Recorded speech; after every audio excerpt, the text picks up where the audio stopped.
Hello friends, मेरा नाम सरबजीत है और मैं इस कंपनी में ग्लोबल डायमंड डिस्ट्रीब्यूटर हूं। इससे पहले कि मैं इस सेशन को शुरू करूं, मैं जानना चाहता हूं आप में से कितने ऐसे लोग हैं जो अभी अभी होम शॉप खोलकर हमारे ग्लेस परिवार में शामिल हुए हैं, वह इस सेशन को पहली बार अटेंड कर रहे हैं। अरे वाह, क्या बात है, वेरी गुड। तो सबसे पहले मैं आप सबका ग्लेस परिवार में स्वागत करता हूं दोस्तों। Thank you very much. तो अब हम बात करेंगे आज के सेशन के बारे में। तो क्या टॉपिक है आज का? How to approach. Very good दोस्तों, इससे पहले कि मैं इस सेशन को शुरू करूं, मैं आपको एक सफल आदमी बनने का राज बताता हूं।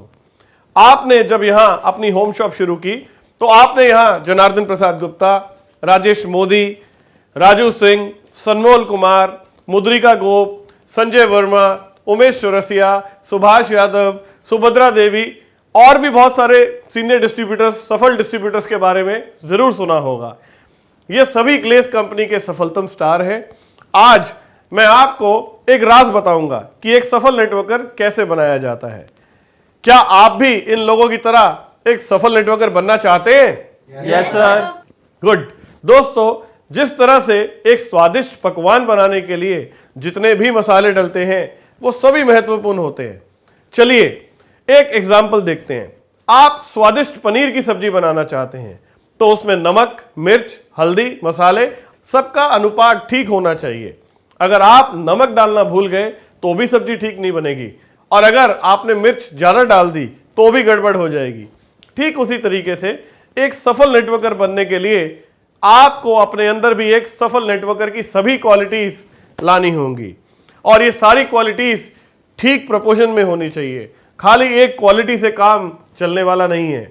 अगर आप कहें कि मैं मेहनती हूं तो मेहनती होने से काम चलने वाला नहीं, बाकी क्वालिटी भी होनी चाहिए। तो आज आपको एक चीज अपने दिमाग में बिठा लेनी है कि सक्सेसफुल नेटवर्कर बनने के लिए जो कुछ भी चाहिए उसमें आप किसी भी जगह पर, कहीं पर कोई भी कॉम्प्रोमाइज नहीं करेंगे। आपको सब कुछ करना है। Yes yes sir. तो आप सब लोग डिस्ट्रीब्यूटर हैं, तो यहां पर मैं आप लोगों के ही मतलब की बात करूंगा, क्योंकि मैं जानता हूं जब कोई अपनी होम शॉप खोलता है तो उसका पहला एम या टारगेट एक ही होता है कि मैं पीडी कैसे बनूं, यानी कि अपने आगे सफल होम शॉप फ्रेंचाइजी खुलवा सकूं जिनके साथ मिलकर कम से कम 160 आईपी की टर्नओवर कर सकूं। यस और नो? Yes sir. हम लोग एक गेस्ट को डिस्ट्रीब्यूटर में कन्वर्ट करते हैं। दोस्तों, एक गेस्ट को डिस्ट्रीब्यूटर में कन्वर्ट करने के लिए 11 स्टेप्स होते हैं, और ये सभी स्टेप्स अपने आप में परफेक्ट होने चाहिए। ठीक उस पनीर की सब्जी की तरह यहां भी सारे के सारे मसाले परफेक्ट होने चाहिए, तभी वो गेस्ट डिस्ट्रीब्यूटर में कन्वर्ट होगा। और ये स्टेप्स कौन कौन से हैं मैं आपको बताता हूं। Making of list, sorting of list, how to approach, business seminar, GIG, sharing, closing, house meeting, follow up, sale और डिस्ट्रीब्यूटर। एक गेस्ट जब ये 11 स्टेप्स फॉलो करता है तो वो क्या बनता है? डिस्ट्रीब्यूटर। दोस्तों, अगर आप चाहते हैं कि आपका गेस्ट डिस्ट्रीब्यूटर में कन्वर्ट हो तो उसके लिए 11 के 11 मसाले ठीक होने चाहिए, यानी कि ये सभी स्टेप्स परफेक्ट होने चाहिए। और ये सभी स्टेप्स तब परफेक्ट होंगे जब आप इन स्टेप्स को खुद अच्छे से जानते होंगे, और ये स्टेप्स आप तब जान पाएंगे जब आप कंपनी के सभी एजुकेशन प्रोग्राम, यानी कि SBP, यानी कि success building programme, how to approach, closing and follow up, GIG training इत्यादि का प्रॉपर तरीके से डुप्लीकेशन करेंगे।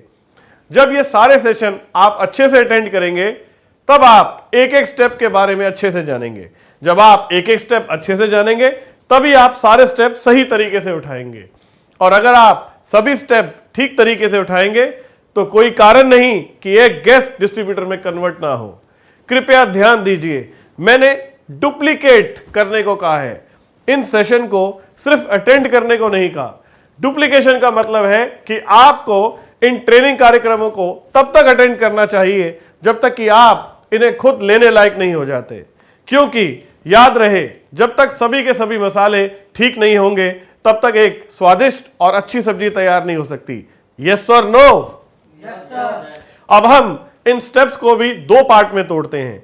इन स्टेप्स को अप्लाई करने में दो लोग इन्वॉल्व हैं, एक कंपनी और दूसरा आप। मेकिंग ऑफ लिस्ट कौन करेगा? आप। सॉर्टिंग ऑफ लिस्ट कौन करेगा? वो भी आप। हाउ टू अप्रोच कौन करेगा? आप। उसके बाद सेमिनार, GIG शेयरिंग कहां होगी? कंपनी में। उसकी क्लोजिंग आपकी सीनियर अपलाइन करेंगे और उसके बाद उसका फॉलो अप आप करेंगे। आपको अपना पार्ट अच्छे से मालूम होना चाहिए, क्योंकि कंपनी के पार्ट में जो कुछ भी हो रहा है वो एक प्रोसेस है। क्योंकि जब आपका गेस्ट सेमिनार देखकर वापस आता है तो वो कहता है कि मैं अपनी होम शॉप खोलूंगा, इसलिए कंपनी पार्ट में जो हो रहा है वो बिल्कुल परफेक्ट हो रहा है दोस्तों। अब आपके पार्ट की बहुत इंपॉर्टेंस है, उसके लिए आपको सीखना पड़ेगा। यस? Yes sir. तो आज हम जिस टॉपिक पर बात करने वाले हैं वो इन्हीं स्टेप्स में से एक है, और वो स्टेप है हाउ टू अप्रोच। अगर मैं हाउ टू अप्रोच की बात करूं दोस्तों, तो ये सबसे आसान और सबसे इंपॉर्टेंट टॉपिक है। क्योंकि हाउ टू अप्रोच में हमें क्या करना है? हमें अपने दोस्तों को यहां लेकर आना है, और जो लाने का प्रोसेस है उसी में लोग थोड़ा सा परेशान हो जाते हैं, थोड़ा घूम जाते हैं कि कैसे लेकर आना है। आपने इस सेशन को दो बातें दिमाग में रखकर अटेंड करना है। पहली, हम इससे सीखेंगे और अप्लाई करेंगे, और दूसरा, हम इसे तब तक अटेंड करेंगे जब तक कि हम खुद इसे लेने लायक ना हो जाए। कितने लोग हैं जिनके कुछ इस तरह के डाउट हैं? ईमानदारी से हाथ खड़ा करेंगे। पहला, सर गेस्ट को लेकर कैसे आए? दूसरा, हम उससे बात करते हैं तो वो कहते हैं कहीं ये मेंबर बनाने वाला काम तो नहीं? तीसरा, आपके गेस्ट पहले किसी स्कीम टाइप कंपनी में फंस चुके हैं। चौथा, आपका गेस्ट आपको टाइम देकर आता नहीं है। पांचवा, या आपका गेस्ट आपसे कहता है कि ये कंपनी कुछ दिनों की मेहमान है, थोड़े दिन में ये भाग जाएगी, तो क्यों अपने दोस्तों को इसमें फंसा रहा है? यस? हम में से कितने लोग हैं जो सब इस तरह की प्रॉब्लम फेस करते हैं? ईमानदारी से हाथ खड़ा कीजिए। कम ऑन, घबराने की जरूरत नहीं है। यस। और इनमें से एक भी प्रॉब्लम ऐसी नहीं है जिसका इलाज ना हो। दुनिया में एक भी ऐसी प्रॉब्लम नहीं बनी दोस्तों जिसका कोई सॉल्यूशन ना हो, सिर्फ उसको ढूंढना पड़ता है। तो दोस्तों, आज हम इस टॉपिक पर बात करेंगे, लेकिन प्रॉब्लम को थोड़ा जड़ से पकड़ेंगे। यानी कि दोस्तों, एटीट्यूड। जो इन प्रॉब्लम की जड़ है वो है आपका एटीट्यूड। अब एटीट्यूड का क्या मतलब है और ये कैसे डेवलप होता है? एटीट्यूड डेवलप होना पहले इस बात पर बहुत डिपेंड करता है कि आपने इस बिजनेस को किस तरह से लिया। क्योंकि जिस एटीट्यूड से आप इस बिजनेस को ले रहे हैं, उसी एटीट्यूड से आप इस बिजनेस को देंगे भी। इसलिए मैं यहां पर दोनों बातों का जिक्र करूंगा कि आपने जब इस कंपनी में अपनी होम शॉप खोली थी तब आपका क्या एटीट्यूड था, और जब आप इस बिजनेस को किसी और को ऑफर करने जा रहे हैं तो आपका एटीट्यूड कैसा होना चाहिए। दोस्तों, इस टॉपिक को बड़े ध्यान से सुनिए, क्योंकि सिर्फ आपके एटीट्यूड पर ही आपका इस बिजनेस में सफल होना या ना होना डिपेंड करता है। तो हम पहले बात करेंगे कि किस एटीट्यूड से हमें इस बिजनेस को लेना चाहिए। With what attitude one should take this business. दोस्तों, हम में से बहुत सारे लोग ऐसे होते हैं जिनका इस बिजनेस को करने का तरीका ही बहुत गलत होता है। वो इस बिजनेस की गहराई में गए बगैर एक छोटी सी कैलकुलेशन से इस बिजनेस को शुरू करते हैं कि यार जितना पैसा हम खर्च कर रहे हैं उतने के प्रोडक्ट तो मिल ही रहे हैं, चलो बिजनेस करके ही देख लेते हैं। कामयाब हो गए तो भी ठीक है, नहीं हुए तो भी कोई बात नहीं। इस बिजनेस को हमने लिया किस एटीट्यूड से?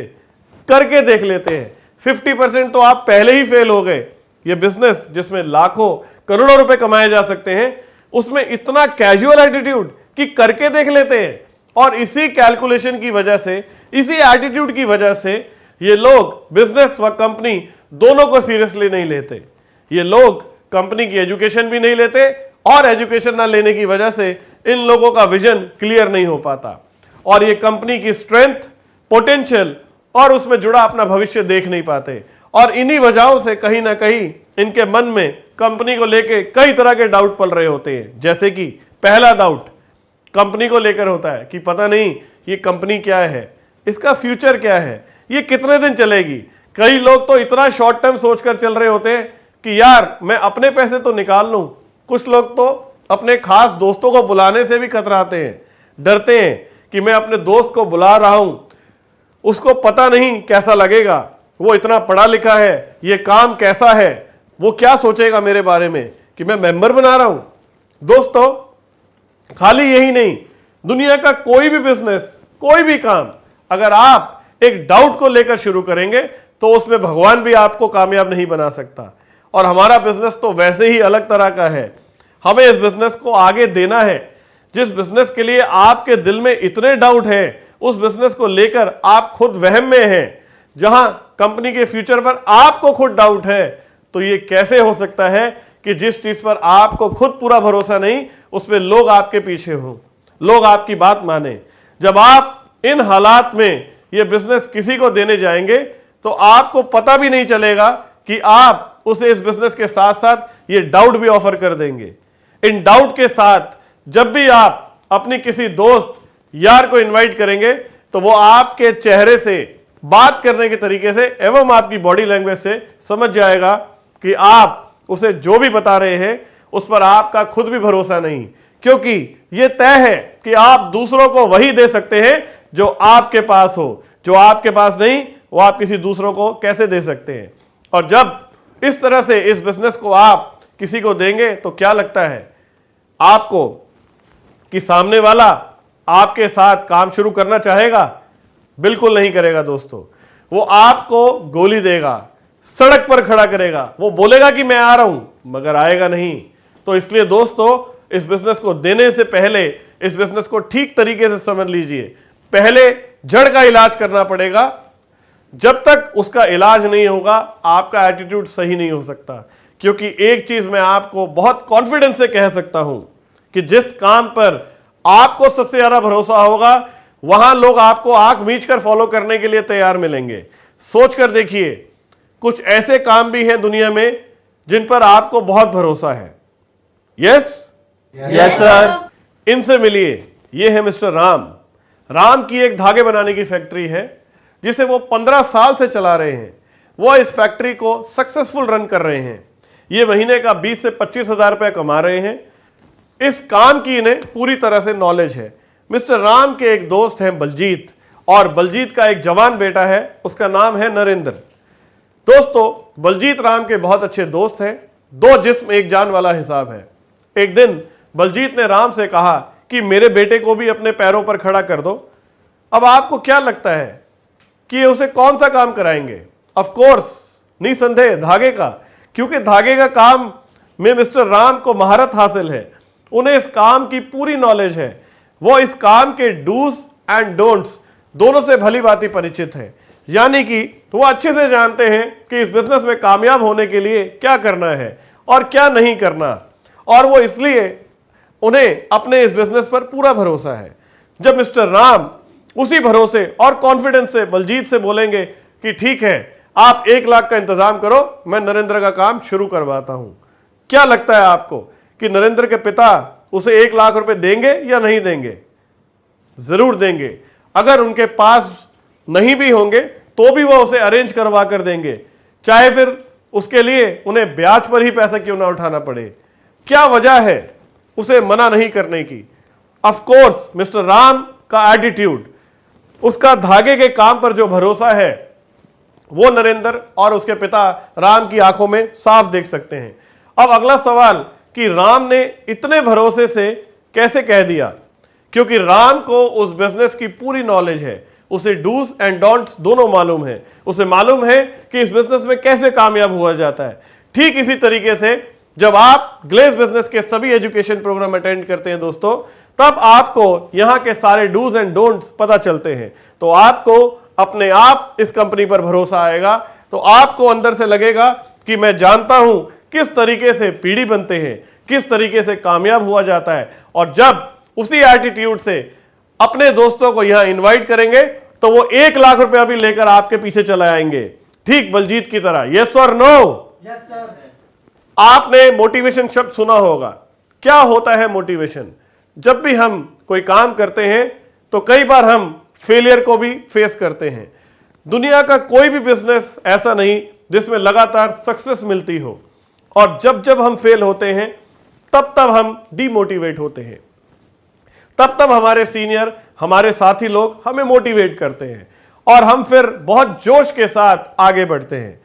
लेकिन यह मोटिवेशन हमें लगातार मिलता रहे तो ठीक, नहीं तो हम बहुत जल्दी अपने सीनियर की वो सारी बातें भूल जाते हैं जिसमें उसने हमें हमारी ताकत का एहसास दिलवाया था और हम फिर से डीमोटिवेट हो जाते हैं।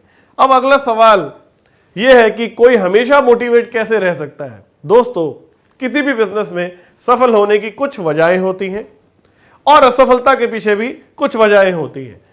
अगर आपको सिर्फ इन वजहों का ज्ञान हो जाए तो आपको मोटिवेट करने की किसी को भी जरूरत नहीं, आप सेल्फ मोटिवेट रहेंगे। उदाहरण के लिए, एक आदमी सड़क पर दौड़ रहा था और गिर पड़ा, बहुत तेज दौड़ रहा था, सारी स्पीड कम हो गई और वो डिप्रेस हो गया।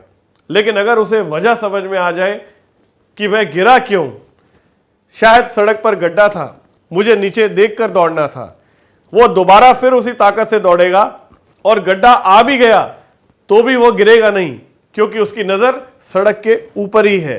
वो पहले से प्रिपेयर है कि आगे रास्ते में गड्ढा भी आ सकता है। उसे तेज दौड़ने की कला तो आती थी, लेकिन उसे नाकामयाबी के रीजन नहीं पता थे।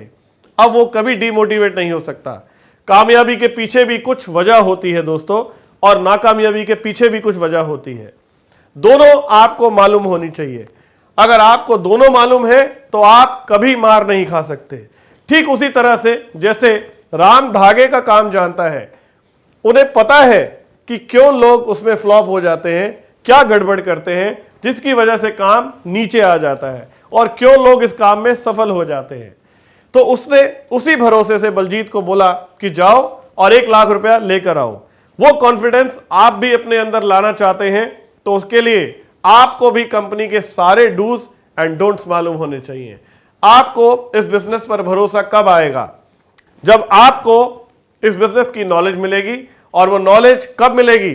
जब आप कंपनी के एजुकेशन प्रोग्राम अटेंड करेंगे, जब आप सारी मीटिंग अटेंड करेंगे, जब आप कंपनी के सारे फंक्शन अटेंड करेंगे, जब आप कंपनी के सभी सफल लोगों की शेयरिंग सुनेंगे, जब आपको वो सारे पॉजिटिव कारण पता चलेंगे जिससे आपको पता चलेगा कि ग्लेज बहुत लंबी रेस का घोड़ा है, जब आपको समझ में आएगा कि कंपनी का फ्यूचर क्या है और हम ग्लेज के साथ कहां पहुंचने वाले हैं, जब आपको यह यकीन आएगा कि ये आने वाले वक्त का दुनिया का सबसे बड़ा बिजनेस है, जब आपको यकीन आएगा कि आपके सारे सपने यहां से पूरे होंगे, उस दिन आपको इस बिजनेस पर मैक्सिमम भरोसा होगा और उसके बाद आपको सफल होने से दुनिया की कोई ताकत नहीं रोक सकती। दुनिया के किसी भी काम में सफल होने के लिए एक और चीज चाहिए, और वो है आपकी अपने काम के प्रति श्रद्धा, यानी कि रिस्पेक्ट। दोस्तों, हमारे बुजुर्गों ने हमें हमेशा से यही सिखाया है कि दुकान की गद्दी पर बैठने से पहले उसकी पूजा करें, क्योंकि उस दुकान से सारा घर पलता है। यानी वो भी वही काम करती है जो एक मां करती है। इसलिए हमने ग्लेज को मां का दर्जा दिया है दोस्तों, क्योंकि यही वो जगह है जहां से हमारा घर चलता है और जहां से हमारे सपने पूरे होंगे। तो दोस्तों, जब तक आपको इस कंपनी और इस बिजनेस से प्यार ना हो, जब तक आपके दिल में इसके लिए रिस्पेक्ट ना हो, जब तक आपको यह ना लगे कि ग्लेज आपके लिए मां के समान है, तब तक आप इस बिजनेस को मत कीजिए, क्योंकि आप सफल नहीं हो सकते। लेकिन दोस्तों, जो फीलिंग मेरे पास है, जब आप उसी फीलिंग से अपने किसी दोस्त को यहां इनवाइट करेंगे तो ऐसा हो ही नहीं सकता कि वो यहां आए और आपके साथ जुड़े नहीं। और अगर आपके पास ये फीलिंग नहीं है तो तब भी आप ये काम कर रहे हैं तो आप दूसरों के साथ चीटिंग कर रहे हैं। तो जैसा कि मैंने पहले भी कहा कि पहली चीज है हमने इस बिजनेस को किस एटीट्यूड से लिया। तो क्या आपको समझ में आया कि हमें इस बिजनेस को किस एटीट्यूड से लेना है? यस और नो? Yes sir. अब दूसरा हम बात करेंगे कि इस बिजनेस को किस एटीट्यूड से देना है। दोस्तों, देना भी एक कला है और आपको देने की भी कला आनी चाहिए, और इस कला को सीखने के लिए आपको उन लोगों के बारे में भी मालूम होना चाहिए, उन्हें कौन सी चीज कैसे देनी है जिन्हें आप इस बिजनेस को ऑफर करना चाहते हैं, वो किस तरह की सोच रखते हैं, बाहर की दुनिया में किसी चीज को देने का क्या तरीका है। मैं आपको एक एग्जाम्पल से समझाने की कोशिश करता हूं। मैंने थोड़े दिन पहले टीवी पर एक एडवर्टीजमेंट देखी थी जिसमें एक लड़की सड़क पर पर्चे बांट रही थी। वो जिसको भी पर्चा देती वो बिना पढ़े उसे फेंक देता। तभी वहां पर एक लड़का स्कूटर पर आया और उसने कहा कि ये पर्चे इन लोगों को इस तरीके से मत दो, मैं आपको दिखाता हूं कि ये पर्चे कैसे दो। उसने उस लड़की से एक पर्चा लिया और उसे अच्छे से मरोड़ दिया और वो मरोड़ा हुआ पर्चा एक आदमी के हाथ में दे दिया। उस आदमी ने उस पर्चे को ध्यान से देखा, बड़ी क्यूरियोसिटी से उस पर्चे को सीधा किया, पढ़ा और फेंक दिया। क्या समझ में आया आपको? इन लोगों को आप कोई चीज सीधे साधे तरीके से देने की कोशिश करेंगे तो वो कभी नहीं लेंगे। ठीक इसी तरीके से अगर आप ग्लेस अपॉर्चुनिटी को लोगों को सीधा बांटने की कोशिश करेंगे तो लोगों को हजम नहीं होगा। अगर आप इतनी आसानी से इन्हें देंगे तो इनको हजम नहीं होगा। मैंने खबर पढ़ी थी कि बहुत साल पहले की बात है कि आईटीओ चौक पर एक आदमी ने 500 के नोट बांटने शुरू कर दिए और कमाल की बात यह है कि कोई उन्हें ले ही नहीं रहा था। लोग शक कर रहे थे क्योंकि वो ऐसी क्रिया थी जो लोग करते ही नहीं है। लोग सोच रहे थे कि पता नहीं इन 500 के नोटों का क्या चक्कर है, जबकि उस आदमी को किसी पंडित ने कहा था कि आप ऐसा करो। कोई इतनी आसानी से 500 के नोट कैसे बांट सकता है? किसी को हजम ही नहीं हो रहा था। अगर आप किसी को सीधा जाकर बोलें कि चल मैं तेरी जिंदगी बदलता हूं, तो आपको क्या लगता है वो आप पर विश्वास करेगा? बिल्कुल नहीं, क्योंकि आज तक किसी ने उससे कहा ही नहीं। आप किसी से कहें कि चलो मैं तुम्हें एक ऐसा बिजनेस करा दूं जहां तुम लाखों रुपया कमा सकते हो और तुम्हें कुछ खास करना भी नहीं है, ज्यादा इन्वेस्ट भी नहीं करना, तो आपको क्या लगता है क्या वो विश्वास करेगा? क्योंकि ये भी ऐसी बात है जो उसे कभी किसी ने आकर नहीं बोली। आपकी बात सुनने के बाद वो शुरू से ही शक करेगा और सोचेगा कुछ तो गड़बड़ है, भला ऐसा भी कभी हुआ?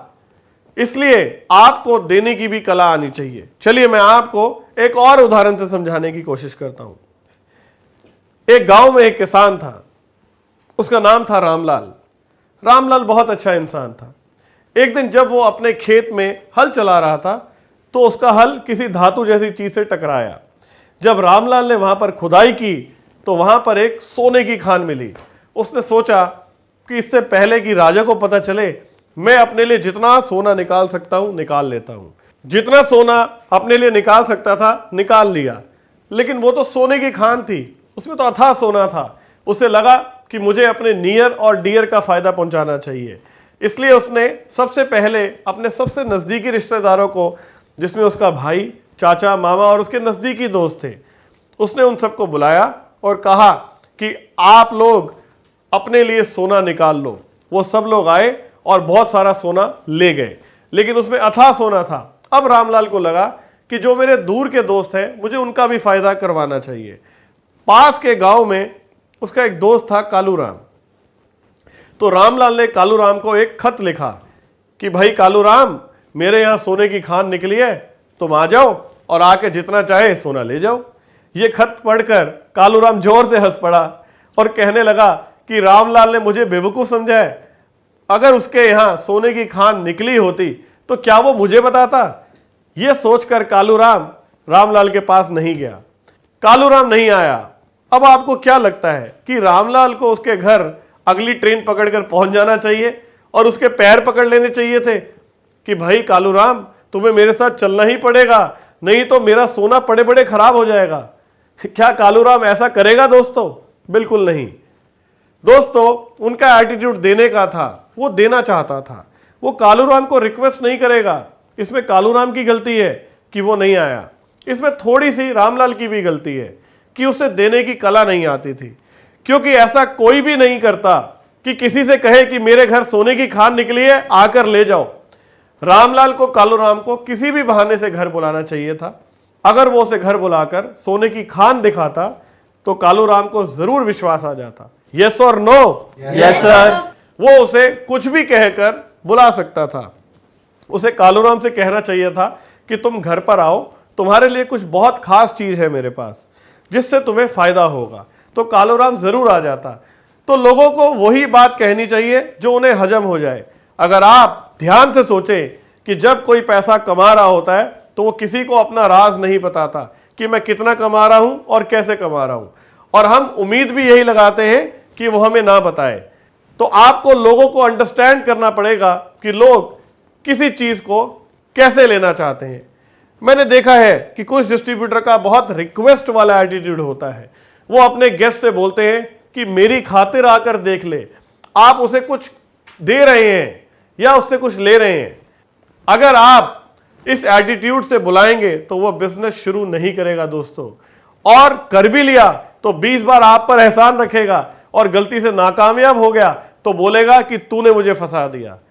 गलती उसकी अपनी होगी, लेकिन कहेगा वो आपको। यस और नो? Yes sir. यस। तो आपको देने की भी कला आनी चाहिए, उसके लिए आपका एटीट्यूड स्ट्रांग होना चाहिए। यस और नो? Yes sir. यस। अगर आपने उसे 10 बजे का वक्त दिया और वो 10:30 बजे आए तो आप उसे डांटेंगे। जबकि हमारे यहां क्या होता है, अगर हमने अपने किसी दोस्त को टाइम दिया और वो टाइम पर ना आए तो हम उसे फोन कर कर और बड़े हम्बल तरीके से पूछेंगे कि यार मैं तो तेरा वेट कर रहा हूं, तू आया नहीं। फिर मैंने सोचा शायद कोई काम पड़ गया होगा तुझे। वैसे क्या काम पड़ गया था? वो बोलेगा कि पड़ोसी की भैंस चोरी हो गई थी, जरा उसका पता करने चला गया था। तो आप कहेंगे चलो ठीक है, कोई बात नहीं, तू कल आ जाना, मैं तेरा फिर इंतजार कर लूंगा। अगले दिन वो फिर नहीं आया तो आप फिर फोन कर कर पूछेंगे कि यार मैं तेरा वेट कर रहा हूं, तू आया क्यों नहीं? कोई तुझे काम पड़ गया था क्या? क्या काम पड़ गया था वैसे? वो बोलेगा कि पड़ोसी की भैंस मिल गई थी, जरा वहां खुशियां मनाने चला गया था। मुझे पता ही था कि तुझे कुछ काम पड़ गया होगा, चल कोई बात नहीं, तू कल आ जाना। दोस्तों, ये गिविंग नहीं, ये टेकिंग एटीट्यूड है। आप उल्टा कर रहे हैं। सोच के देखिए कि अगर आप उसकी नौकरी लगवा रहे होते जहां उसकी सैलरी मात्र 3,000 रुपये हो और वो आपको वक्त देकर नहीं आता, तो भी क्या आप उससे ऐसे ही बात करते? जी नहीं, आप शायद उसे डांटते। आप उसे कहते यार क्या कर रहा है, मैं तेरा इंतजार कर रहा था और तू आया क्यों नहीं? और अगर नहीं आना था तो यार तो कम से कम मुझे बता तो देता, मैं यहां पागलों की तरह तेरा इंतजार कर रहा हूं। भैया मेरा टाइम बहुत कीमती है, अगर तुझे नौकरी नहीं चाहिए तो सीधे से बता, मेरा टाइम क्यों खराब कर रहा है? दोस्तों, दूसरों को अपनी इंपॉर्टेंस रियलाइज करवाना बहुत जरूरी है। वो लोग चाहते यही हैं कि आप उन्हें अपने टाइम की वैल्यू रियलाइज करवाओ। तो मैं कह रहा था कि आपको देने की कला भी आनी चाहिए, और देने की कला में पहली चीज है आपका गिविंग एटीट्यूड होना चाहिए। गिविंग एटीट्यूड से मेरा मतलब है कि जब आप किसी को इनवाइट करें तो आपके दिल में यह फीलिंग होनी चाहिए कि आप उसे यहां लाकर उस पर एहसान कर रहे हैं, आप उसे उसकी जिंदगी बदलने का मौका दे रहे हैं। यस और नो? Yes sir. तो आपका एटीट्यूड स्ट्रांग हो गया दोस्तों। यस और नो? Yes sir. अब आप में से कोई बाहर जाकर किसी को यहां तक आने की रिक्वेस्ट तो नहीं करेगा?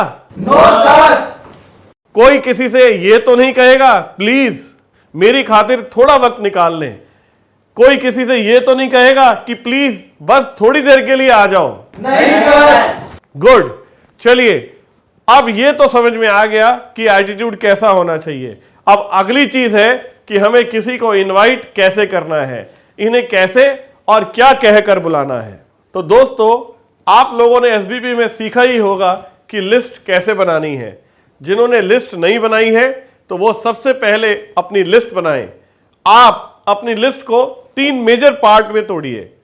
एक पार्ट में तो वो लोग आएंगे जो आपको रोज मिलते हैं, जैसे कि आपके पड़ोसी, आपके ऑफिस में आपके साथ काम करने वाले, आपके पड़ोसी दुकानदार। दूसरे पार्ट में वो लोग आते हैं जिनसे आप कभी कभी मिलते हैं और जिनसे आपकी ज्यादातर फोन पर बात होती है। और तीसरे पार्ट में आती है आपकी हॉट मार्केट, यानी कि वो लोग जो आपके सबसे ज्यादा नजदीक हैं, जैसे आपके कुछ खास दोस्त और आपके रिश्तेदार। तो सबसे पहले हम हॉट मार्केट के बारे में बात करेंगे। हॉट मार्केट की अप्रोचिंग कैसे होती है? दोस्तों, हम सब लोगों की लाइफ में 3 या 4 खास ऐसे दोस्त या रिश्तेदार जरूर होते हैं जो हमारे बहुत करीब होते हैं, जिन पर हम हक जताते हैं और वो हम पर। इस बिजनेस में हमें सबसे पहले अपनी हॉट मार्केट को ही इंट्रोड्यूस करना चाहिए। इन्हें आप अपनी तरह से कुछ भी कहकर बुला सकते हैं। जैसे मेरे हॉट मार्केट में मेरे ब्रदर प्रिंस व मेरे मित्र सुरेश आते थे, तो मैंने अपने भाई से सीधा एक्साइटमेंट में जाके बोला, ए भाई एक बहुत सॉलिड काम हाथ में आया है जिसमें अच्छा पैसा कमाया जा सकता है, मिलकर करेंगे। ऐसा कर, 10,000 रुपये अरेंज कर ले। मेरे भाई ने बोला काम क्या है? मैंने कहा काम तो मैं तुझे बताऊंगा, तू कल अपना पूरा दिन फ्री कर ले, कहीं चलना है। उसने पूछा कि कहाँ चलना है? मैंने कहा उसी काम के सिलसिले में जाना पड़ेगा, मैं तुझे कल सारा काम समझाता हूं और दिखाता हूं, बाकी बातें कल करेंगे। मेरे भाई ने फिर पूछा कुछ तो बता। मैंने कहा, उसे बोला अरे बोला ना कल चलेंगे, ऐसा समझ में नहीं आएगा, बस कल सुबह पैसे लेकर 10 बजे घर पर आ जा और देख लेट मत होना, वो मेरी हॉट मार्केट है। उसे मालूम है कि अगर मैं कह रहा हूं अच्छा है तो कुछ अच्छा ही होगा, क्योंकि जिन्हें हम प्यार करते हैं वो हमसे उम्मीद कर सकते हैं कि हम उनके लिए बिना किसी स्वार्थ के अच्छा सोच सकते हैं। लेकिन जो लोग वार्म या कोल्ड मार्केट के लोग होते हैं वो हमारी एक एक बात को ध्यान से सुनकर अपने हिसाब से कैलकुलेशन निकालते हैं। इसलिए हमें पहले अपनी हॉट मार्केट को इंट्रोड्यूस करना चाहिए।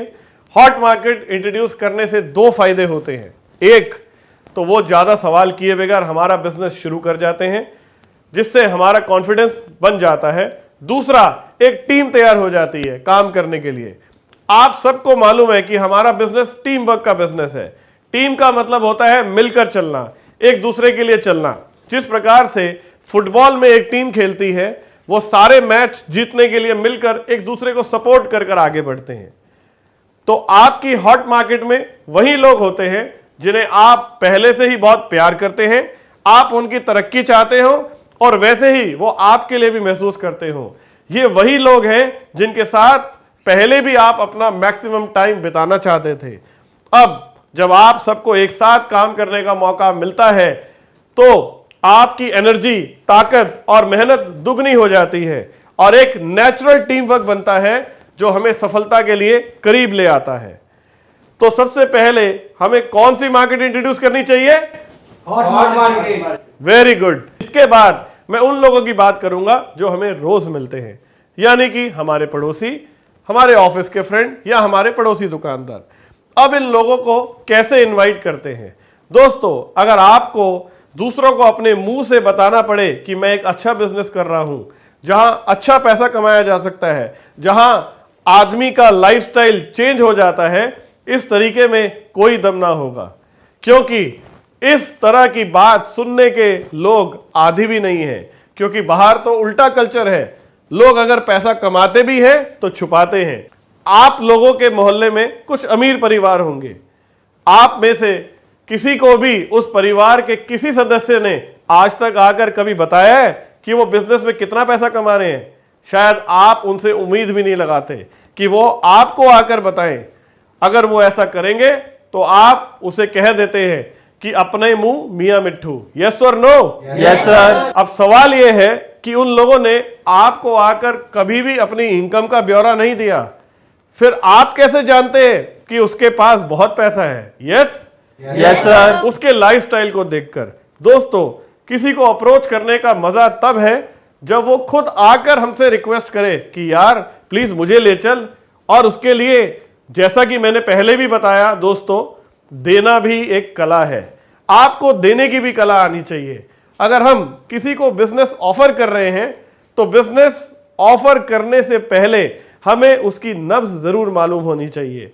और इन लोगों की नब्ज क्या है वो मैं आपको बताता हूं। अगर आप चाहते हैं कि लोग आपके पास खुद चलकर आए तो उसके लिए उन्हें क्यूरियस करना पड़ेगा, उन्हें परेशान करना पड़ेगा, उन्हें परेशान करना पड़ेगा। और लोगों को परेशान करना बहुत ही आसान है, क्योंकि आप जानते हैं कि आज की दुनिया में लोग इतने परेशान अपने दुखों से नहीं जितना दूसरों के सुखों को देखकर परेशान हो जाते हैं। अगर आप चाहते हैं कि लोग आकर आपसे खुद रिक्वेस्ट करें तो उसके लिए आपको अपने अंदर एक पॉजिटिव चेंज लाना होगा, यानी आपको अपने लाइफस्टाइल को बदलना होगा। आपके कपड़े पहनने का तरीका, बात करने का तरीका, सब में इंप्रूवमेंट लानी होगी। क्योंकि आप अपने अंदर जितना ज्यादा पॉजिटिव चेंज लेकर आएंगे, ये लोग उतने ही ज्यादा परेशान हो जाएंगे। और हमारा टारगेट क्या है? लोगों को परेशान करने का। चेंज भी 2 तरह के होते हैं, एक्सटर्नल और इंटरनल चेंज। एक्सटर्नल चेंज यानी अपने आप को बाहरी तौर पर बदलना। एक्सटर्नल चेंज में ड्रेस कोड बहुत इंपॉर्टेंस रखता है। अपने अंदर एक्सटर्नल चेंज लाने के लिए सबसे पहले आप शीशे के सामने खड़े हो और अपने आप को ऊपर से नीचे तक देखें। सबसे ऊपर हमारे सिर पर बाल होते हैं। आपको अपने बालों को अच्छे दिखने के लिए सबसे पहले किसी अच्छे हेयर ड्रेसर से उनकी कटिंग करानी चाहिए।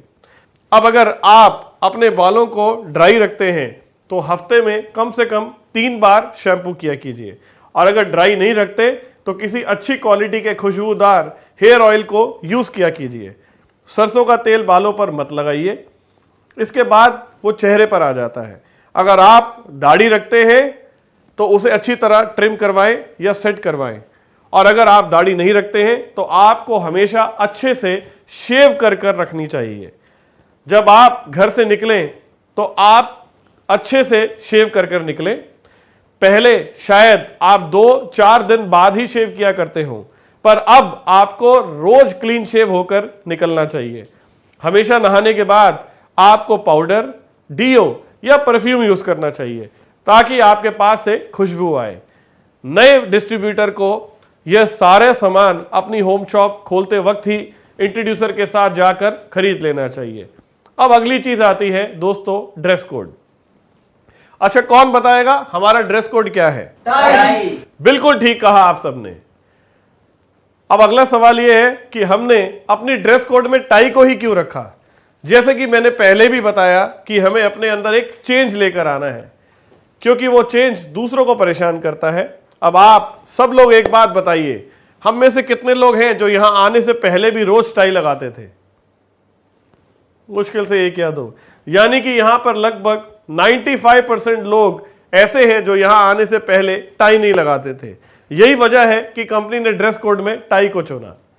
बल्कि इस बिजनेस में सक्सेसफुल होने में एक बहुत इंपॉर्टेंट और बड़ा रोल प्ले करती है टाई। दोस्तों, टाई को बहुत सोच समझकर चुना गया है। अगर आप टाई लगाते हैं तो आप टाई किस पर लगाएंगे? टी शर्ट पर या किसी ऐसी शर्ट पर जिस पर चेक हो?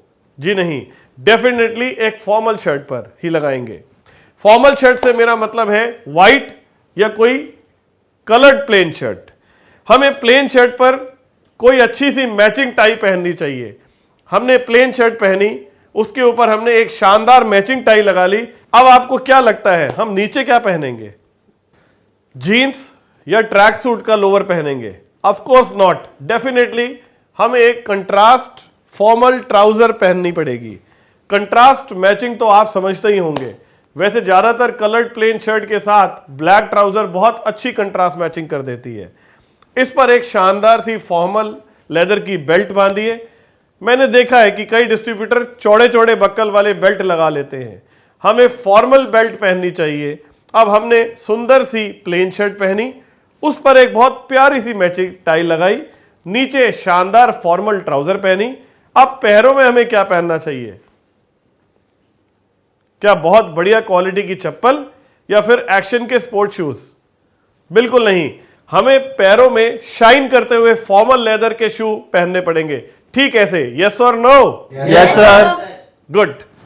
टाई विथ ब्लैक शू, यह ड्रेस कोड सोच समझ कर रखा गया है। आज से पहले जब हम घर से निकलते थे तो कैजुअल कपड़े पहनकर निकलते थे।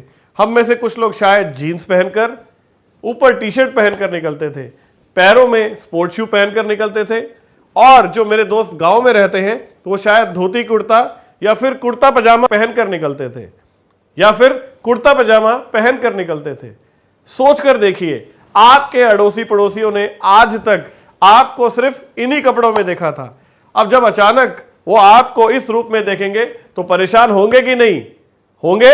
Yes yes sir. मैंने कुछ डिस्ट्रीब्यूटर को देखा है कि वो इस टाई को लगाने से बचते रहते हैं। मेरे कुछ गांव के दोस्त तो ट्राउजर शर्ट पहनने से भी कतराते हैं। उनके मन में डर होता है कि आसपास के लोग उनका मजाक उड़ाएंगे। पूरे गांव में कोई ट्राउजर शर्ट नहीं पहनता। जब मैं पहनकर जाऊंगा लोग मजाक बनाएंगे, और इस चक्कर में वो घर से निकलते हैं तो अपने पुराने ट्रेडिशनल कपड़ों में निकलते हैं और ऑफिस के लिए कपड़े साथ ले आते हैं और यहां आकर बदलते हैं। मैं अपने ऐसे डिस्ट्रीब्यूटर को समझाना चाहता हूं कि वो ऐसा बिल्कुल गलत कर रहे हैं। दोस्तों, मैं आपसे एक छोटी सी स्टोरी शेयर करना चाहता हूं। एक बार जूतों की फैक्ट्री के मालिक ने अपने 2 एजेंट एक गांव में सर्वे करने के लिए भेजे। एक एजेंट सर्वे करके आया तो उससे पूछा गया कि क्या हमें वहां अपना शोरूम खोलना चाहिए। उसने कहा बिल्कुल नहीं। उससे पूछा गया क्यों, तो उसने कहा कि वहां पर कोई भी जूता नहीं पहनता, वहां सब नंगे पांव ही घूमते हैं, हमारे जूते वहां कोई नहीं खरीदेगा। अब वही बात दूसरे वाले से पूछी गई तो उसने कहा कि हमें वहां फौरन अपना शोरूम खोल देना चाहिए। तो फैक्ट्री के मालिक ने पूछा क्यों, उसने कहा क्योंकि उस गांव के लोग जूता नहीं पहनते, अगर हम उन्हें जूते पहनना सिखा देंगे तो हमारा शोरूम खूब चलेगा। तो दोस्तों क्या लगता है आपको, मालिक को किसकी बात माननी चाहिए, पहले वाले की या दूसरे वाले की? दूसरे वाले की। बिल्कुल ठीक कहा आपने, दूसरे वाले की। हमें भी यही करना है दोस्तों, हमें लोगों को जीने का तरीका सिखाना है, हमें उनकी जिंदगी बदलनी है और उसके लिए हमें लीड करना है, क्योंकि रिच वही बनता है, अमीर वही बनता है जो लीड करता है। यह ड्रेस कोड कोई नियम मात्र नहीं, इस ड्रेस कोड के पीछे वजह है।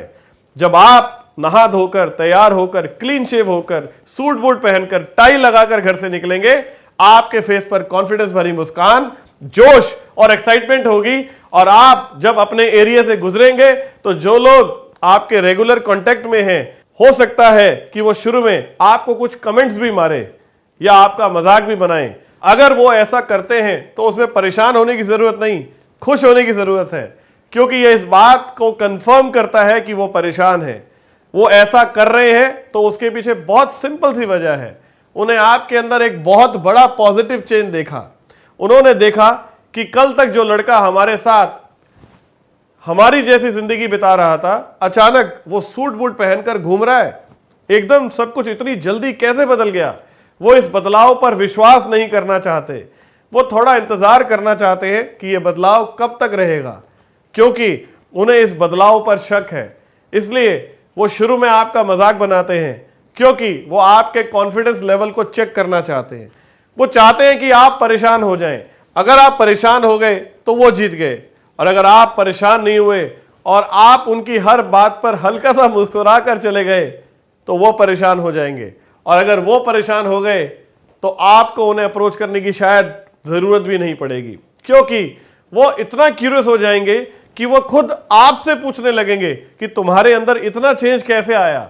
ये ड्रेस कोड सिर्फ इसलिए नहीं है कि आप इसे ऑफिस में ही यूज करें, बल्कि आपको इसे अपने घर के आसपास दोस्तों से मिलते हुए, रिलेटिव के घर जाते हुए भी यूज करना चाहिए। इससे आपको 2 फायदे होंगे, एक आपका गेस्ट अपने आप क्यूरियस हो जाएगा, और दूसरा आपको उसे अप्रोच भी नहीं करना पड़ेगा। अब हम इंटरनल चेंज की बात करेंगे। इंटरनल चेंज दोस्तों, हमने बहुत शानदार ड्रेस कोड पहन लिया और लोग हमें देखकर परेशान भी हो रहे हैं, और जब वो परेशान होंगे तो वो हमसे बात भी जरूर करेंगे। और अगर हमारे अंदर जितना बाहरी तौर पर चेंज आया है उतना अच्छा अंदरूनी तौर पर भी चेंज नहीं आया, तो वो अच्छे से समझ जाएंगे कि गधे ने घोड़े की खाल पहनी हुई है। इसलिए हमें अपने को अंदरूनी तरीके से भी बदलना होगा। इंटरनल चेंज से मेरा मतलब है हमारे बात करने का तरीका, उठने बैठने का तरीका, खाने पीने का तरीका, हमारा व्यवहार और हमारा एटीट्यूड। हमें इन सब चीजों में चेंज लाना होगा, क्योंकि इतनी अच्छी ड्रेस कोड के साथ अगर आप पुराने तरीके से ही बात करेंगे या आपका एटीट्यूड वीक होगा तो आपका गेस्ट आपसे कभी इंप्रेस नहीं होगा। वो सोचेगा कि गले में टाई तो पहन ली पर बात करने का तरीका नहीं आया, वो आप पर ट्रस्ट नहीं करेगा और फिर शायद वो आपके साथ भी ना आए। इसके लिए आपको कुछ बातें ध्यान में रखनी होंगी। आपको अपने बात करने के अंदाज में पहले से ज्यादा सॉफ्टनेस लानी होगी। आपको लोगों से प्यार से बात करनी चाहिए, आपको एक जेंटलमैन की तरह बिहेव करना चाहिए। इससे आपका गेस्ट जरूर परेशान हो जाएगा। आपको ऊंची आवाज में बात नहीं करनी चाहिए, गाली गलौज भी नहीं करना चाहिए। यहां से फिर आपके एटीट्यूड की कहानी शुरू होती है, और आपको यही तो चाहिए कि कोई आए और पूछे। अब अलग अलग आदमी से अलग अलग बात करनी है। ज्यादातर 3 तरह के लोग आपको इस भीड़ के अंदर मिलेंगे। एक वो जो नौकरी करते हैं, दूसरे वो जो बिजनेस करते हैं, और तीसरे वो जो अभी कुछ नहीं कर रहे यानी कि फ्री हैं। इन तीनों तरह के लोगों से बात करने का तरीका बिल्कुल अलग अलग होना चाहिए। अब मैं तीसरे तरह के लोगों से बातचीत करने का तरीका बताता हूं। इन बेकार लोगों में भी दो तरह के लोग हैं, एक तो मजबूरी में बेकार है और एक शौकिया बेकार है।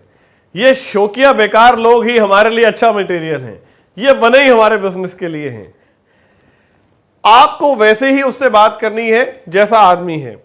ये बात तो कंफर्म है कि जितने भी लोग आपको रोज मिलते हैं उनमें से 95% लोग अपने प्रेजेंट काम से खुश नहीं है।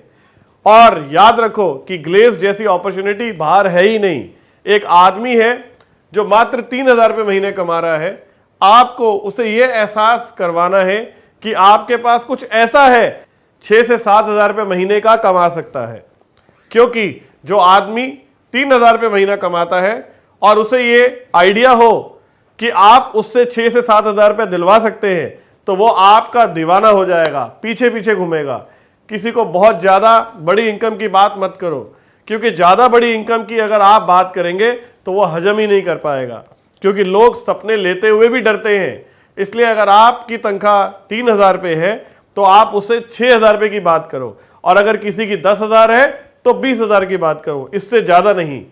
वो जब यहां आएगा, समझेगा, उसे रीजन पता चलेगा, तभी लाखों की बात होगी। आपको अपने दोस्त को वही बोलना है जो वो सुन सकता है, उससे ज्यादा नहीं बोलना है।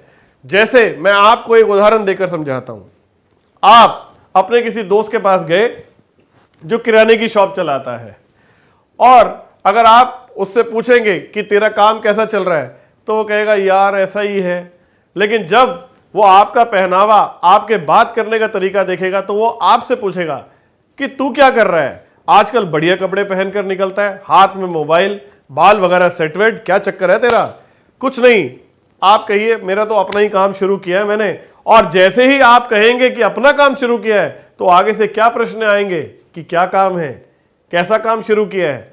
यहां आपको समझदारी और एटीट्यूड रखना है, क्योंकि हमने ये बिजनेस बाहर एक्सप्लेन नहीं करना है। दुनिया में 36 तरह के काम है, आप कुछ भी बोल सकते हैं। जैसे एक कंपनी की डिस्ट्रीब्यूटरशिप ली है, प्रोडक्ट एक जगह से दूसरी जगह पहुंचाता हूं, बीच में 15-20 हजार रुपए बच जाते हैं। या कुछ और बोल सकते हैं जो थोड़ा उससे रिलेटेड काम हो। आदमी देखकर बात करनी है और उसे उसकी लैंग्वेज में ही समझाना है। अगर वो पूछे कि इन्वेस्टमेंट भी है तो कहो कि हाँ 25,000 से 1 लाख रुपए तक की है। जब वो बोले कि मेरा भी कुछ करवा दे, तो आप एकदम से मत बोलिए कि हाँ करवा देता हूं, सीधे बोलो कि करवा तो दूंगा लेकिन इन्वेस्टमेंट भी है, पैसे खर्च कर सकता है या नहीं। अगर कहे हाँ तो ठीक है, लेकिन अगर वो कहता है कि मैं तो 25,000 रुपए का इंतजाम नहीं कर सकता, तो कहना ठीक है तो फिर रहने दे।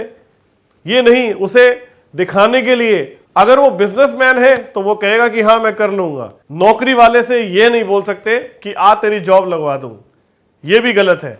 मान लो मेरा कोई दोस्त जॉब करता है और उसकी तनख्वाह 5,000 रुपये है, उसके सामने से मैं नए नए कपड़े पहनकर निकलूं और उससे मैं थोड़ा कम भी पढ़ा लिखा हूं तो उसको ज्यादा परेशानी होगी। और वो अगर मुझसे पूछता है बड़ा बंठन के जाता है, क्या बात है? कुछ नहीं, एक कंपनी के साथ जुड़ गया हूं, इंसेंटिव इनकम है, मार्केटिंग की कंपनी है, मार्केटिंग करता हूं, उसके लिए ट्यूरिंग करता हूं, 15 से 20,000 रुपये बचा लेता हूं। जैसे ही आपने 5,000 वाले को बोला कि 15,000 बचा लेता हूं इंसेंटिव में, तो वो परेशान हो जाएगा कि ये मुझसे कम पढ़ा लिखा है, बस कहकर चले जाओ, ये मत पूछना कि तू कब आ रहा है।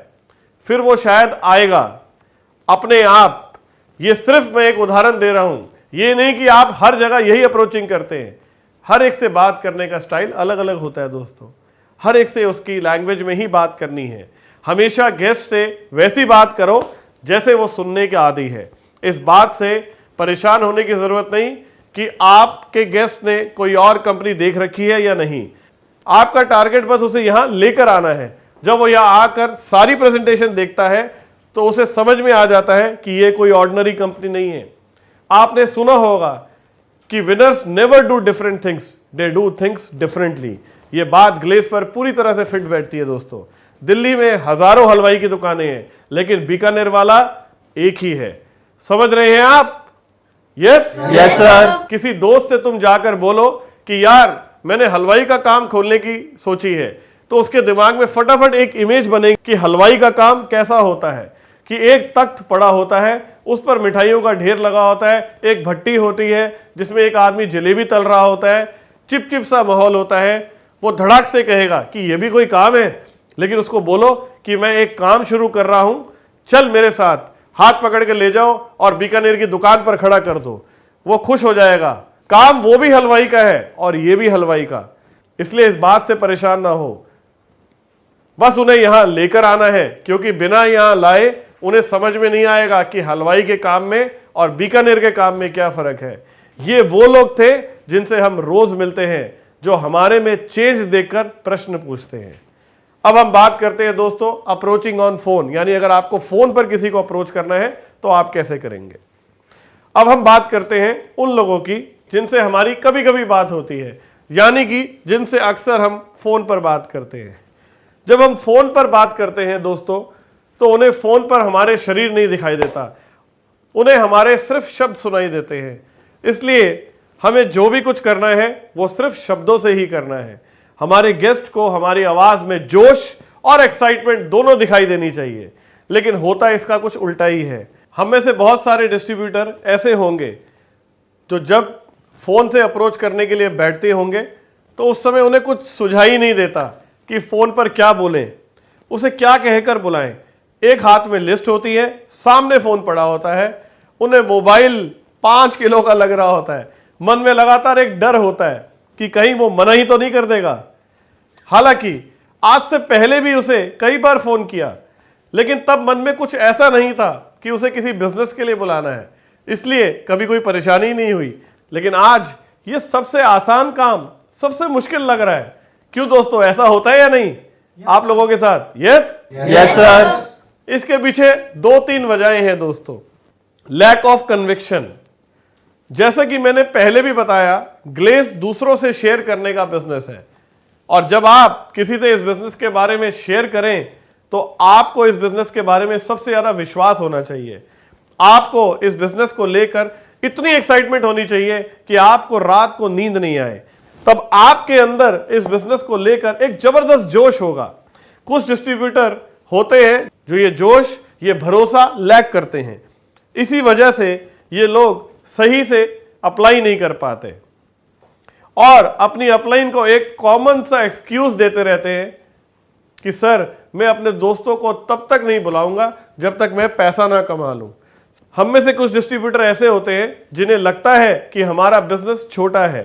उन्हें अपनी लिस्ट के वो दोस्त जो 10 या 15 हजार रुपए की नौकरी कर रहे होते हैं वो ज्यादा सफल नजर आ रहे होते हैं, और इनके मन में एक डर होता है कि मेरे इस बिजनेस को शुरू करने पर पता नहीं ये मेरे दोस्त मेरे बारे में क्या सोचेंगे, इसलिए मेरे ये काबिल दोस्त उन्हें इनवाइट करने से संकोच करते हैं। और अगर अपलाइन इन्हें समझाती है कि तुम इन्हें इनवाइट करो तो ये उसको एक्सक्यूज देते हैं, पहले मैं इस बिजनेस में सक्सेसफुल हो जाऊं फिर उनको बुलाऊंगा। दूसरा है दोस्तों लैक ऑफ सेल्फ एस्टीम। कई डिस्ट्रीब्यूटर जो पहले कुछ नहीं कर रहे थे या अपनी पुरानी जॉब या बिजनेस में लगातार फेल हो रहे थे, उनकी लिस्ट में कुछ ऐसे दोस्त हैं जो सफल हैं। उनके मन में एक फियर होता है, एक डर होता है कि पता नहीं ये कैसे रिक्वेस्ट करेंगे। हमारे यहाँ बहुत से एग्जाम्पल हैं जहां लो प्रोफाइल के लोग में बहुत अच्छे अच्छे लोग आकर जुड़े। बिना नाम लिए बताऊंगा, हमारे यहाँ एक सब्जी वाले ने कुछ बिजनेसमैन को अप्रोच किया और उनके आगे बिजनेसमैन का एक बहुत अच्छा नेटवर्क स्टार्ट हो गया। तीसरा, फियर ऑफ लूजिंग क्रेडिबिलिटी। कुछ डिस्ट्रीब्यूटर के साथ ठीक इसका उल्टा होता है। वो किसी अच्छी पोस्ट पर हैं, किसी अच्छे लेवल पर हैं, जैसे शायद डॉक्टर या इंजीनियर या फिर किसी कंपनी में मैनेजर। ये जब भी अपनी लिस्ट में देखते हैं तो फोन का रिसीवर उठाने से पहले मन में बार बार आता है कि मेरे दोस्त कहीं मेरा मजाक तो नहीं उड़ाएंगे, पता नहीं क्या सोचेंगे कि मैं किस मेंबर वाली कंपनी में चक्कर में फंस गया।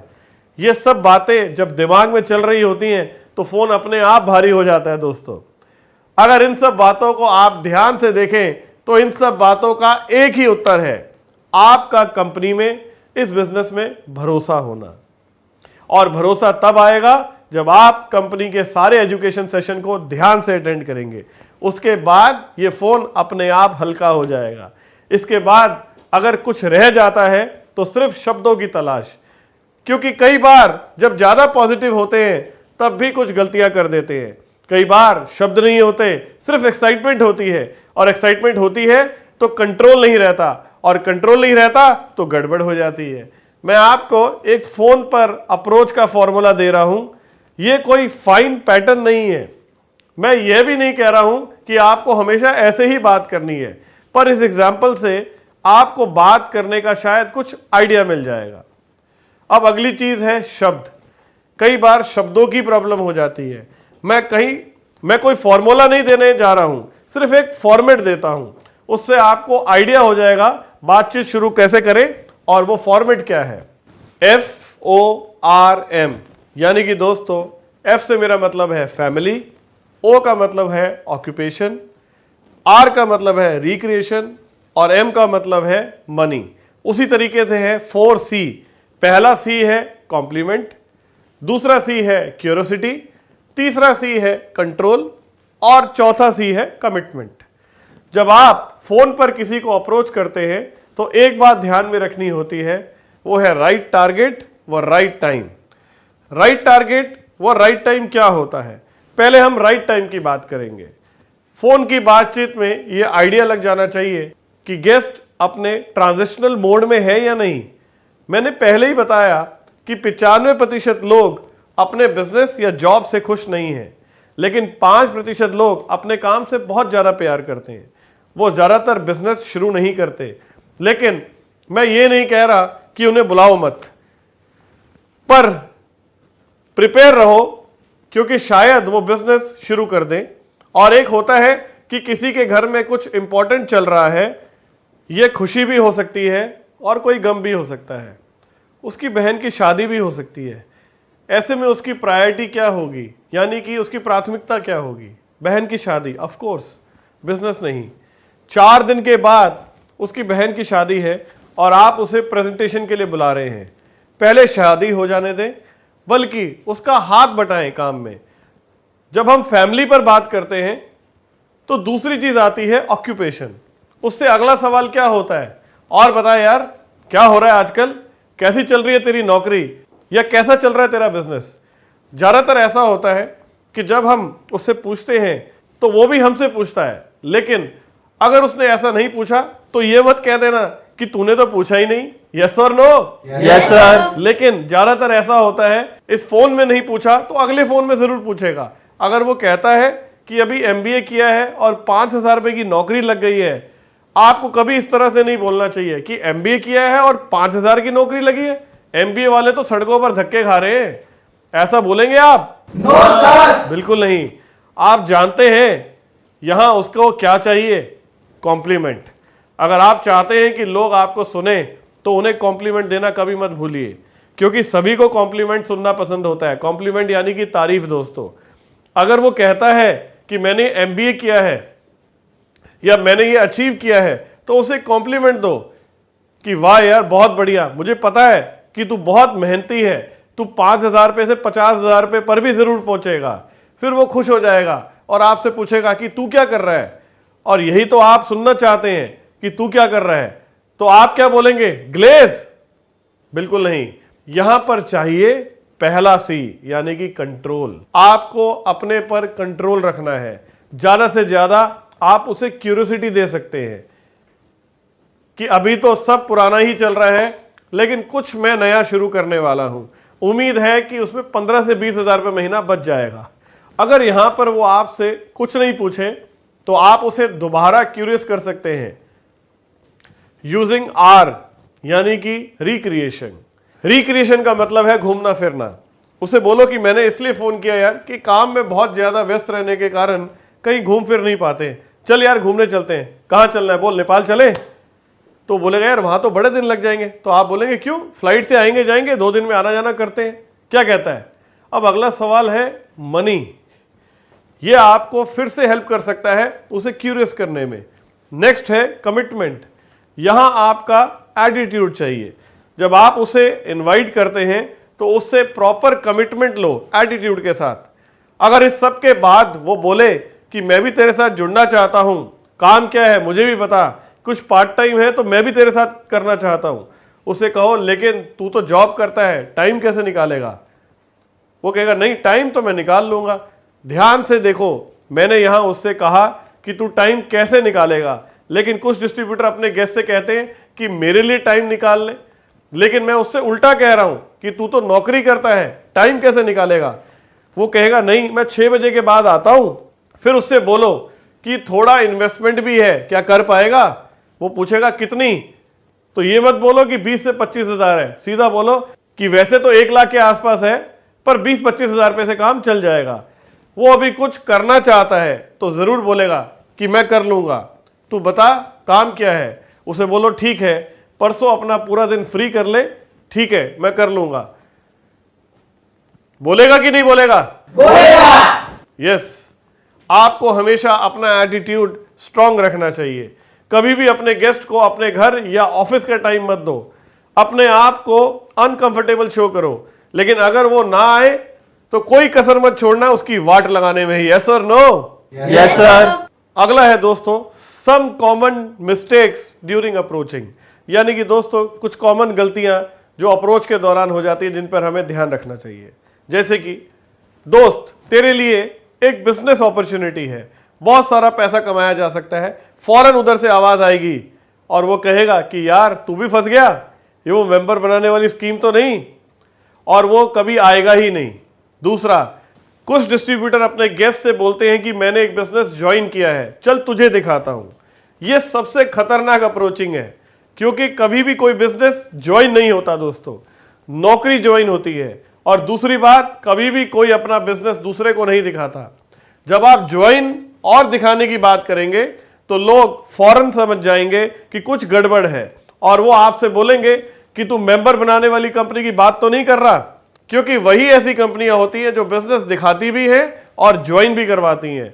इसलिए दोस्तों, बिजनेस ज्वाइन नहीं होता, बिजनेस तो हमेशा शुरू किए जाते हैं। अगला है गेस्ट को अपर हैंड के साथ इनवाइट करना।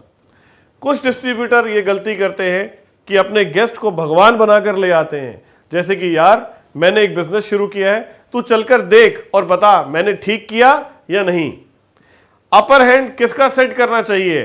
सीनियर का, और वो गेस्ट का ही अपर हैंड सेट करके ले आते हैं दोस्तों। मैंने पहले भी बताया कि हमारा एटीट्यूड गिविंग वाला होना चाहिए, क्योंकि हम उसकी जिंदगी बदलने वाले हैं। अगला है दोस्तों, डिपेंडेंट पर्सन को अकेले मत इनवाइट करें। दूसरी बात यह देखनी है कि आप जिसे बुला रहे हैं वो किसी पर डिपेंड तो नहीं है। शायद वो आपका दोस्त है, लेकिन उससे पैसे अपने पिताजी से लेने हैं, तो बाप और बेटे दोनों को इकट्ठे बुलाएं। शायद वो बहुत पत्नीव्रता पति हो, तो पति और पत्नी दोनों को इकट्ठे बुलाएं। गेस्ट क्या बोलता है हमें ये नहीं सुनना, अपलाइन जो बोलती है हमें वही सुनना है दोस्तों।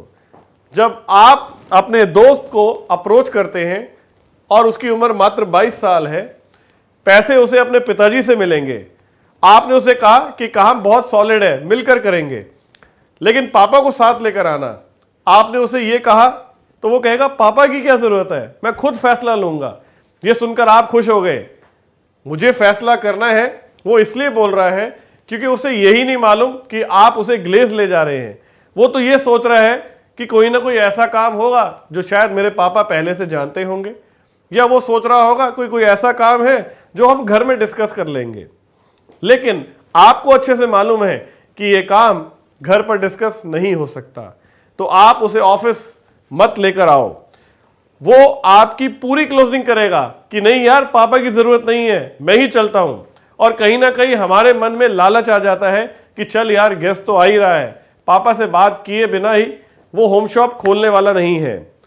पापा से पैसे लेने के लिए उसे घर पर सेमिनार लेना पड़ेगा, और उसको इतनी ट्रेनिंग मिली नहीं है कि वो सेमिनार ले। 95% चांस ऐसा होता है दोस्तों कि लोग घर जाकर बात कर लेते हैं। क्या फायदा ऐसी मेहनत करने का? अगर हम अटक जाते तो शायद उसके पापा साथ आ जाते, तो सेल पक्की होती। आपको यह नहीं सुनना कि गेस्ट क्या बोलता है, आपको हमेशा अपनी टारगेटिंग सही रखनी है। अगर वो डिपेंडेंट है तो आपको उन्हें इकट्ठे ही बुलाना है, चाहे वो बाप बेटा हो या पति पत्नी। अट जाओ कि अगर पापा नहीं आए तो तू काम नहीं कर पाएगा। मैं यहां पर एक छोटी सी बात आप लोगों को बताना चाहूंगा कि जैसे यहां एक ही ऑफिस में 2 या 3 लोग मिलकर काम करना स्टार्ट करते हैं तो गेस्ट स्नैचिंग होने लगते हैं। जैसे मैंने बिजनेस शुरू किया तो मैंने इन्हें अपनी डाउनलाइन में शामिल किया तो इनके और मेरे गेस्ट कॉमन हो गए। इसलिए अपनी लिस्ट को बांट लेना चाहिए, जैसे क्रिकेट में टॉस करके खिलाड़ियों को बांट लिया जाता है। लेकिन कभी भी किसी गेस्ट को स्नैच ना करें, आपस में दोस्तों डिसाइड करके म्यूचुअली तभी ही आप उन्हें यहां पर बुलाएं। अंत में मेरी शुभकामनाएं आप सबके उज्जवल भविष्य के लिए। जय हिंद, गो गैलवे।